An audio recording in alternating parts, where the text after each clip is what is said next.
G'day, happy Monday. Hope you're well. I'm sure you are well if you are a Carlton supporter. Not so well if you're a West Coast Eagles supporter. I'm not here to bag your club. From a Carlton point of view, and I suppose a Carlton supporter point of view, if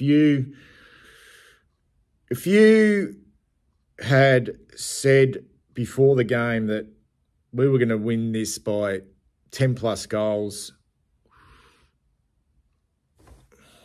lead at every change, and continue to extend that lead, not have really any lapses in the game where you allowed them to kick multiple goals, to give them a sniff, pretty much dominate statistically all aspects of the game, really. Kick 99 points with a makeshift forward line in difficult conditions like windy and in parts heavy underfoot, a lot of rain in Perth. Take 15 marks inside forward 50 with that forward line. And I think, let's be honest, not the greatest of midfield in regards to delivering the ball inside forward 50. We do have players who butcher the ball and don't have great foot skills, but we took 15 marks. But keep the opposition to 34 points and on paper a really dangerous forward line with plenty of power and plenty of scoring options. If you'd said that or got anywhere near that, then you're a fucking genius, because I certainly didn't see that coming at all. I'll be brutally honest. I mean, go watch my preview. The only thing I said was there was this small part of my brain that was just hanging on to hope. And I must say I was blown away by that performance. I really was. And there was so many things that I liked. I will put it out there straight away, and I'm going to let the West Coast Eagles be the judge of their footy team. It's not me to be talking about them, but if that was their best, then shit, it's a long road. It's a long road for them. And I know they've only got one game left after yesterday, and they haven't got a hell of a lot to play for, but they won the two previous games. They were playing at home. They got an interim coach who, by all reports, wants the job. They had Andrew Gaff playing his last game. They had Cripps playing his 250th game, so there was a bit of incentive there. But let's be honest, they were putrid. But this game was always going to be about us, not them. And we blew them away. And I loved every aspect of this performance. And apart from a brief period in the middle part, well, maybe not the middle part, but probably after about 5 minutes of that first quarter, where the Eagles really cranked up their energy and effort and tackling pressure, that was about it. They didn't fire a shot, but I would like to think this was more about the way we flipped it and hunted them. I think the mentality was that they got a couple of goals, the first two goals of the game, and thought, yeah, this is just going to happen for us. But we had other plans in this game, and the two goals we got just before the first break gave us a little bit of a snapshot into that makeshift forward line, an opportunist goal to Kennedy, and a nice mark to Brody Kemp, who converted. And from that point onwards, it was just all us. We out-hunted them. We out-pressured them. Our energy was first rate. But this, I don't know, this game was more than just, and I know that was probably the theme coming in, you know, like let's where are we going to find that? Where are we going to find that? And obviously bringing in some youth is going to definitely help with that. But this is a club that's been in free fall for the last 6 to 7 weeks, and it was looking dire. And suddenly you go over there in a game that needed to be won. So there's still plenty of incentive, but to perform like that and to dominate the game in such a manner. Oh, and I said something extraordinary would need to happen, and it was an extraordinary performance, and one in which does leave me a little bit bemused and somewhat puzzled. Because let's be honest here, where the hell has this been?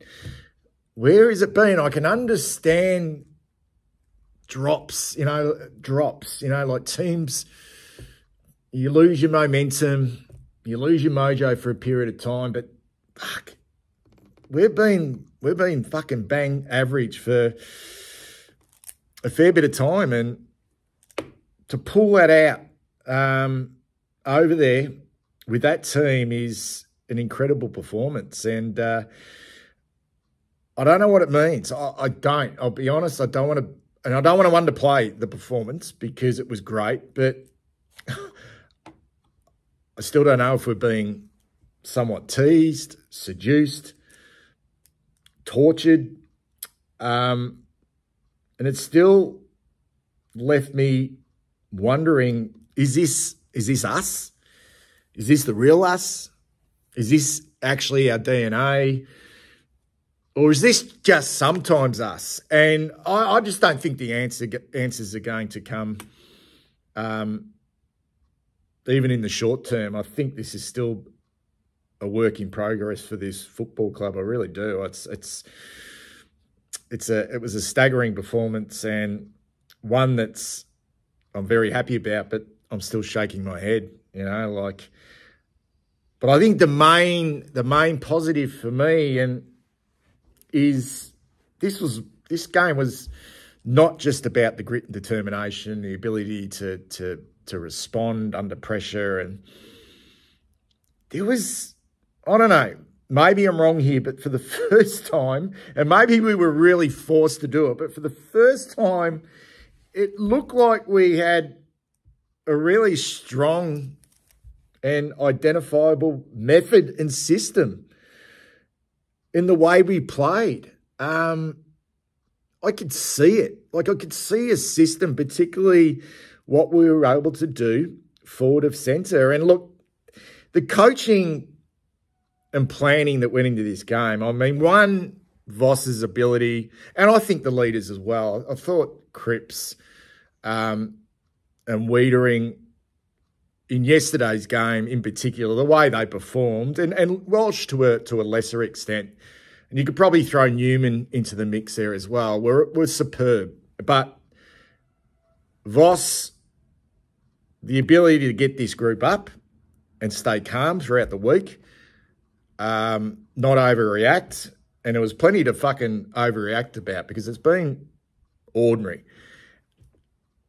But to then come up with a plan, like a clear plan with that team, and just a couple of moves that we can talk about. I mean, Kemp forward was just a master stroke, and the one that probably I think was the most pleasing was Ollie Holland's across half back. I thought he was outstanding, and it allowed Jackson Binns to play pretty much his first game on the wing in his preferred spot, and let him work into the game on a wing on that big ground. But Holland's ability, I mean, he had 24 touches. I'll get to each player shortly.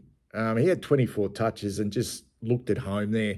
And I know there's still a bit of a knock on Ollie in regards to his ball use at times, but something about these Hollands boys, and I've mentioned this before, I think in that Collingwood game when we came in that last quarter, it was them two that really, I think, drove that. I love their footy. They love their footy, and it's been a very solid second year for Ollie Hollands. He probably He's had some moments, but it's been a really good second up season when you really try and look at it and go a lot deeper. But those two moves, but just the other little bits and pieces, you know, like what he did with Elijah Hollins, that connector between the arcs, and then the lowering of the eyes inside forward 50, and it was just so good to watch. And we were calm down back, and I know the Eagles struggled, but when you get a performance like that from Lewis Young, and once again, I don't know if this is, you get seduced when Lewis Young plays like that. We haven't seen it for a while, but that's the steadiest we've seen him look. And then you think, well, if that's what you're capable of doing, really capable of doing, then, and then you think, fuck, Kemp forward. Like, I've got a fair bit wrong lately. I really have. Like, I've just misread a few things. But what I will say is I did put a video out late last year after the season. I made a prediction of a player at our football club who I thought would explode, would be the next big thing. And that player was Brodie Kemp. Go back through my videos about 10 months ago. I can't remember in that video where I was talking about he was going to be the next big thing as a defender, but I could just see it in his game, you know, like, and he looked, oh my God, he looked a natural forward, you know, and a nightmare matchup if you can get it right, if you can get the structure right with the other two big tools down there. He is a nightmare matchup because he does attack the ball in the air, and he is quick. He is quick and he's nimble.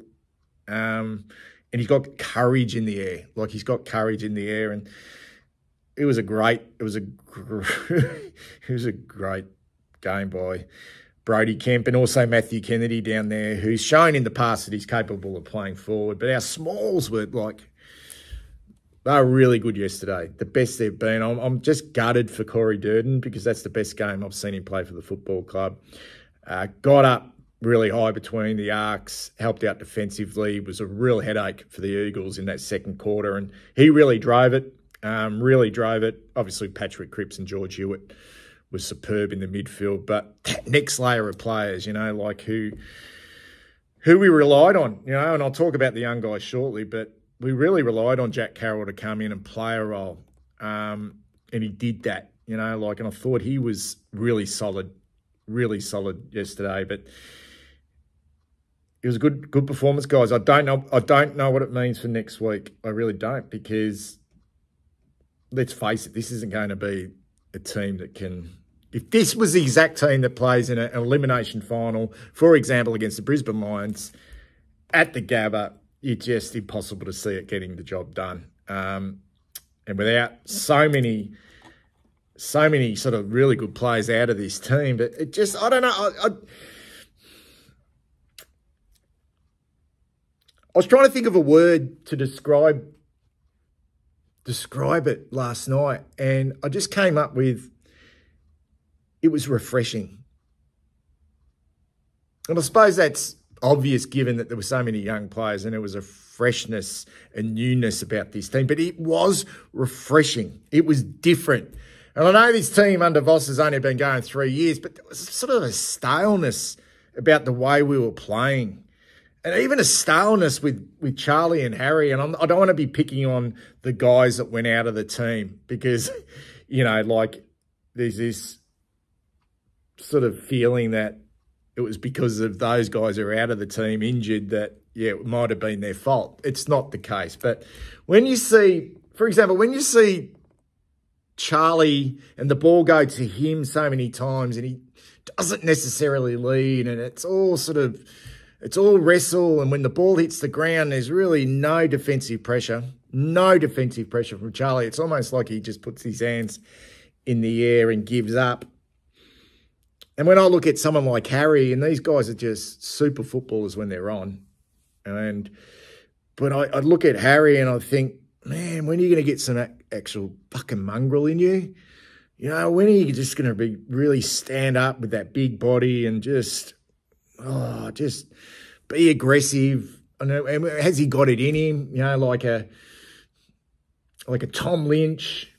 You know, like you need that. You need one of those big guys up forward to be just a brute.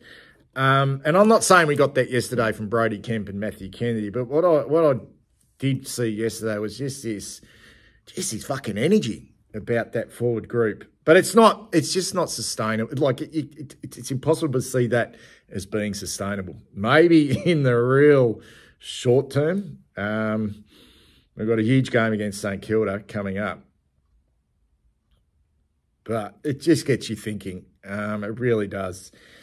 All right, let's go through the players. I'll go in jumper order.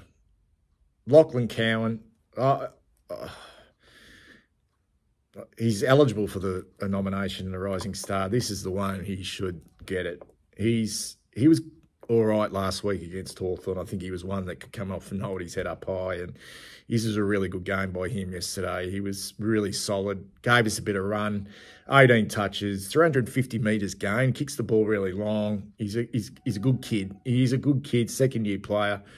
I liked his game. Motlop sort of started to get involved as we started to get on top, kicked the goal, provided, I suppose, that sort of mosquito fleet that we went with in our front half. Wasn't a great game. 3 tackles, applied some pressure. He was dreadful last week against Hawthorn. I think he'd be feeling like he needs to do a little bit more, but it wasn't an awful performance. I've already mentioned Hollins. He looked at home down there. At really just his agility, running ability. Is he a bad kick or just a decision maker? I'm not quite sure, but hopefully in time that we can iron that out of his game, because he's got something pretty bloody special about him. Zach Williams went off late with a back injury. There was concerns it's a hamstring. We'll just have to wait and see on that. But he was one, I think, really led. Like, didn't get a lot of the ball, but just led in that front half, you know, gave us some real sort of maturity and steadiness. I'm sort of glad we had him down there. Kennedy just played superbly, you know, like 3 goals. He kicked 2 goals, but 23 touches. He's having a nice little patch, Matthew Kennedy. He had a good game against the Hawks last week. I mean, what more can you say about Patrick Cripps? Is it one of the better games he's played in regards to just his leadership? He looked pretty chuffed after the game, and why wouldn't he be? To take a young team over there, decimated, under pressure, and perform like that. He bullied the Eagles. And he comes up against his nemesis this week, Jack Steele, but he comes into that game, I think, looking pretty fresh and really determined. The real steeliness about Patrick Cripps. It was 35 touches.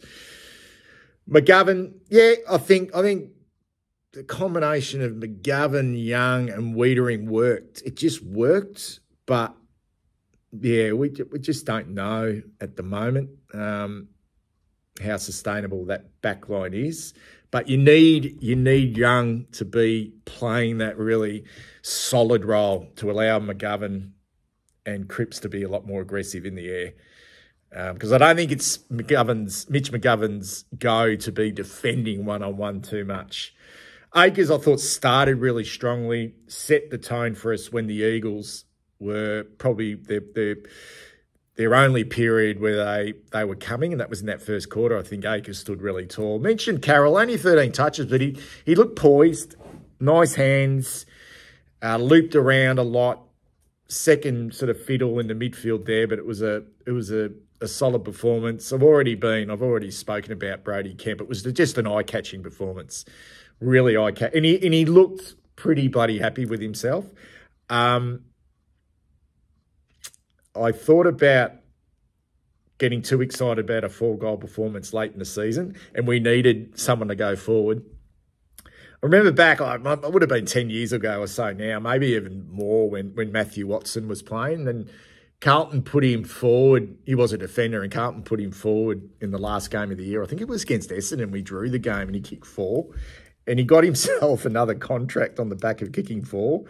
I'm not saying Brody Kemp's in that bracket that he's going to get another contract. I think he's already contracted anyway. But it looked good, didn't it? It looked really fucking good. Sam Walsh, he's still down. Like, I'm not... he's just not in good form, but he sort of gradually got into the game, but he's just not having a big impact. Durden was, you talk about eye-catching. Oh, my God, like Corey Durden. He was like dynamite until he hurt his shoulder, and let's hope. I heard that they were able to get it back in, and it was maybe precautionary. That is wretched luck, because he looked every bit that small forward that can spend some time in the midfield. He's got the power, he's got the speed, and he's a decent sort of mark. Yeah, good. Elijah Holland's outstanding, absolutely outstanding. Needed a big game from him. He's young, but he needed to step up because he became one of the more mature players in the team, which sounds like surprising. Wiedering just killed Oscar Allen. Absolutely took him to the cleaners. Nick Newman found some form. Loved the game of Jackson Binns. As the game progressed, he got better and better and better and better. But it's one game. So I'm not getting like overly excited, but it was a good game by Jackson Binns on the wing. Pitnet played his best game for the season and arguably his best game for the football club. That is the Mark Pitnet that you want playing. That's what he can provide. At the very least, that's what he provides. A contest, took some marks, was aggressive.